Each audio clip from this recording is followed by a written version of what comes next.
Bukod sa Team Bahay, may nagdiriwang din ang Pasko sa mga pasyalan.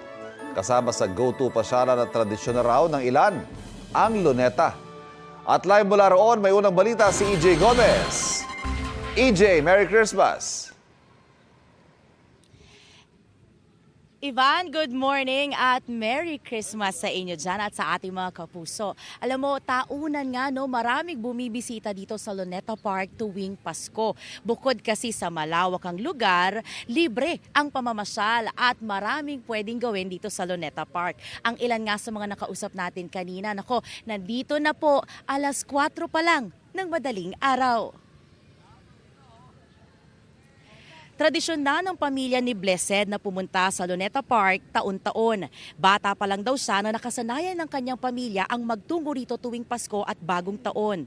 At ngayong may sarili na siyang mga anak, gusto niyang maipasa sa mga chikiting ang masayang tradisyon. Pasado 4:00 pa lang ng madaling araw, narito na siya kasama ang kanyang 2 anak at kapatid. Special daw ang Pasko nila, lalo't ipinagdiriwang din nila ang birthday ng kapatid nilang si Jovin. Ang magkakaibigan naman na sina Arnie, Emeka at Ish bumiyahe pa mula Las Piñas patungong Luneta. Ang trip daw nila, magmuni-muni, mag-ghost hunting at mangaroling. Patok sa mga bumibisita dito sa Luneta ang maiilaw na fountain. Enjoy ang mga bata, pati na ang mga feeling bata. Yung kagaya ng dati na experience ko na malilit pa lang kami kahit Noche Buena, Christmas, dito talaga kami nagse-celebrate. Gusto ko maranasan nila na makapasyal-pasyal, ganun. Tapos kaya madaling araw kasi nag-iingay na sila dun sa baba. Gusto nila pumasyal, gumala. Anong Christmas at birthday wish mo naman ngayon? Sana po maging malusog yung buong pamilya po namin. Tsaka maging healthy po yung mga pamangkin ko po. Nakasanayan namin na kapag nagbabanding kami, pupunta kami sa kung saang lugar, and dito po namin naisip pupunta sa Luneta Park.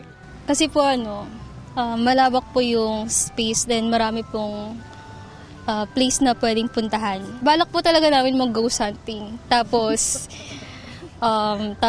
na pagtripan po namin kumanta-kanta na lang, then maglibot-libot. Balak kasi talaga namin mga rolling po ng parang trip-trip lang po. Tapos ito yung parang konting tao. So sabi niya, dito na lang tayo para hindi nakakahiya. Merry Christmas and Happy New Year!